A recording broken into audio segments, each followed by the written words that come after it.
Kita adalah warga negara yang bertuah kerana dapat tinggal di negara Malaysia yang aman dan damai ini. Walaupun hidup berbilang bangsa dengan pelbagai budaya, agama dan adat serta cara hidup yang berbeza, kita dapat mengekalkan keharmonian hidup bersama dan lebih daripada itu, kita dapat mewujudkan satu perkara yang dipandang tinggi oleh masyarakat dunia, iaitu asimilasi budaya.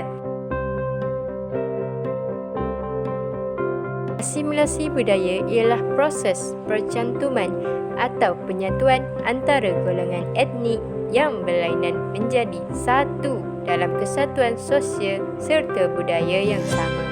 Asimilasi mutlak atau sempurna menyebabkan berlakunya penghapusan penuh perbezaan dari segi kebudayaan dan identiti. Asimilasi dikira satu kejayaan apabila salah satu etnik sanggup menerima identiti atau budaya etnik yang lain yang lebih dominan sebagai cara hidup mereka dalam menjalani kehidupan seharian.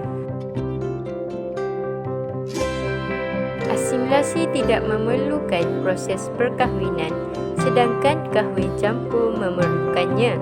Pasangan yang melakukan proses perkahwinan antara kaum yang berbeza atau kahwin campur tidak semestinya menerima budaya dan adat pasangan masing-masing. Kesanggupan satu-satu etnik untuk menghilangkan identiti mereka untuk mendapatkan satu identiti yang baru tidak mengira sama ada mereka adalah etnik majoriti ataupun minoriti. Keluarga. Asimilasi boleh berlaku apabila salah seorang dari anggota keluarga sanggup untuk menerima budaya luar dan mempengaruhi ahli keluarga yang lain. Perkahwinan. Pasangan suami isteri dari etnik yang berbeza menggabungkan cara hidup masing-masing dan melahirkan satu budaya hidup yang baru.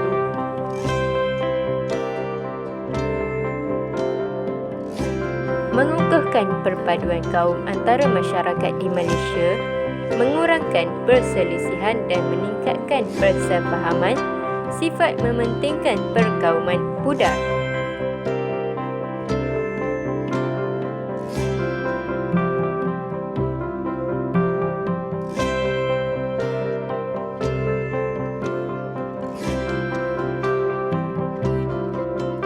Adaptasi berlaku dalam pelbagai bahasa selagi bahasa itu berkembang dan terus hidup, termasuklah bahasa Melayu. Bahasa Melayu banyak menyerap bahasa-bahasa asing seperti Sanskrit, Inggeris, Belanda, Jawa, Arab, Nusantara dan juga bahasa daripada pelbagai kaum di Malaysia. Proses ini secara tidak langsung memperkaya kosakata bahasa Melayu. Asimilasi ini juga dapat dilihat dalam seni bina sebagai contoh di kebanyakan masjid di Melaka seperti Masjid Cina yang unik dengan rekaan bentuk pagoda serta kaligrafi tulisan Cina.